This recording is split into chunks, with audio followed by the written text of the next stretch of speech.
Chapter 14, Musculoskeletal System. In this chapter, we'll look at pronunciation of organs and anatomical structures and define and spell word parts that relate to musculoskeletal system. And we're also going to define, pronounce, and spell disease and disorder terms. The musculoskeletal system has a number of different parts, and each of those have distinctive purposes. We know that there are 206 bones in the human skeleton, and there are 600 muscles. There's bone marrow that functions within the bones. There's joints, and that's where the bones connect to each other. Within that connection, you have cartilage that surrounds those joints and helps to keep them in place and movable.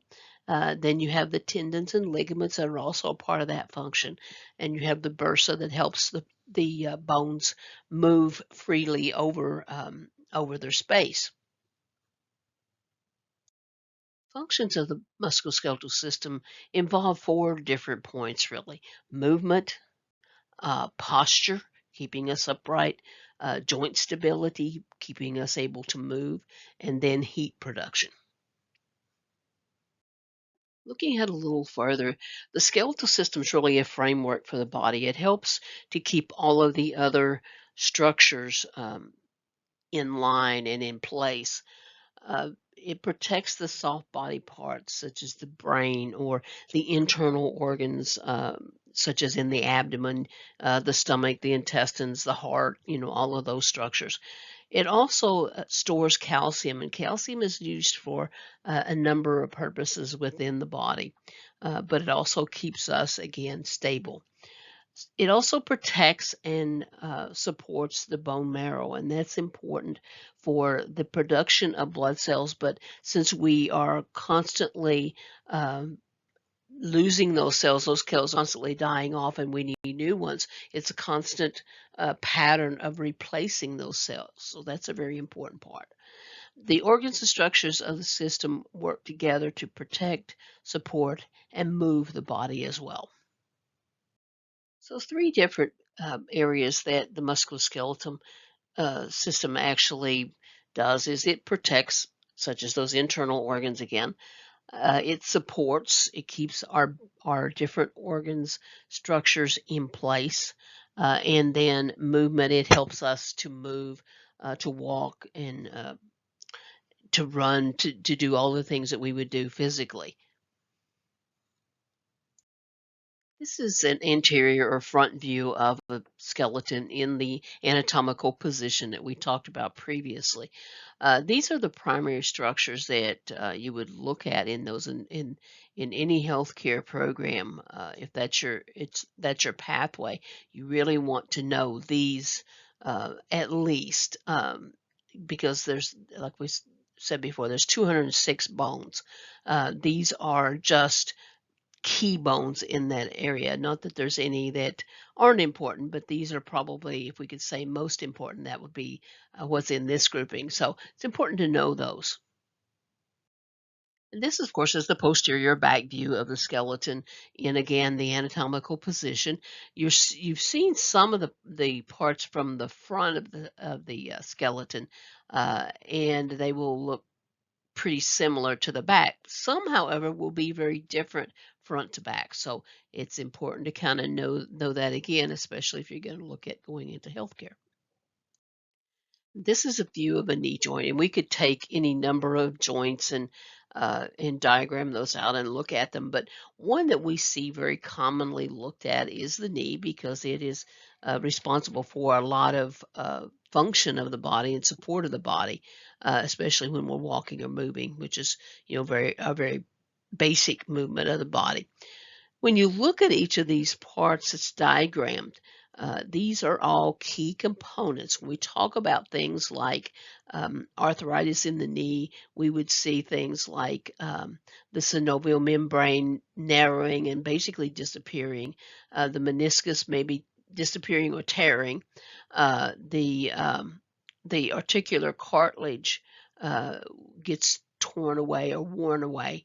And then they eventually get down to, quite often, just bone to bone, and that's where typically they're having some pretty extensive issues. When you look at the patella on the right side, that is what we refer to as the primary bone of the knee, but it's also a free floating bone. It really kind of doesn't attach to the other bones. It is embedded in tendon, but it is one that is potential of injury as well. We can look at a lot of different things relating to the knee. We have sports injuries quite often that injure that knee. In that case, you could see ligament tears or tendon tears or that kind of thing. We see this especially in sports such as basketball and football. There's three categories of muscles specifically in the body. We have skeletal muscles, or they will be referred to as striated muscles. Those are voluntary muscles. Voluntary muscles, we would see those in like the leg. The voluntary tells us that those we can choose to move. They don't necessarily have to move. Uh, they're not going to move on their own. It takes action to make them move. Smooth or unstriated are involuntary. Those are the ones that are going to work regardless of whether we think about them or not. So they are a part of the normal functioning that that goes on every day that we don't necessarily have to think about at all. Then we have cardiac or myocardial muscles. Those, of course, are in the heart. Those are involuntary because we don't think about making our heart function or move or work. So that would be a good category of involuntary in this case. Now let's look at some combining forms of fingers and toes, and this could be either one in this case, are phalangio. Femur is femoro, and if you notice here, the U is replaced by an O in this one. Mandible is mandibulo, rib is costo, and vertebra is single, vertebrae is plural, and that is a spondilo or vertebro. Let's look at some more examples. The intervertebral disc is disco. Joint we've had previously is arthro. Muscle is myo or myoso, and the myoso is, I believe, a new one. Tendon is teno, tendo, or tendino. So you can see this written as either version of this combining form. Some more examples of combining forms are ankylo, and that means stiff or bent. Kinesio means movement or motion.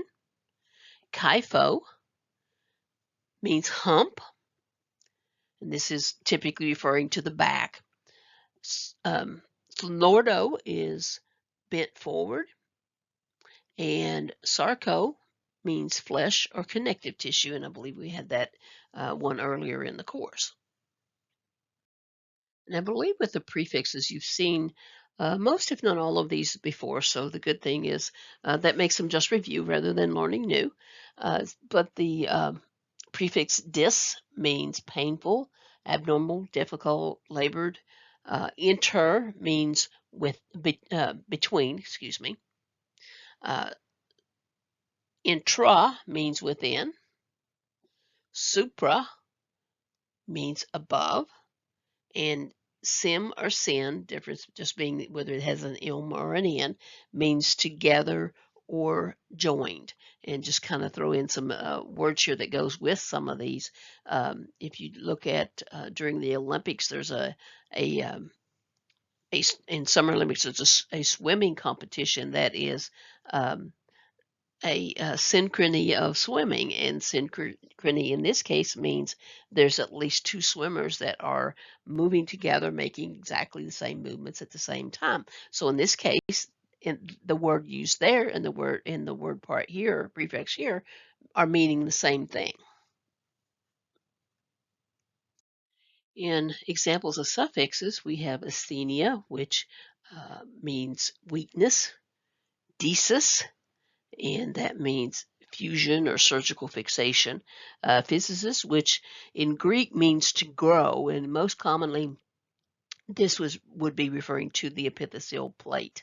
Schisis is a fissure or split, and trophy is referring to development or nourishment. And I think this is one we had very early in the material.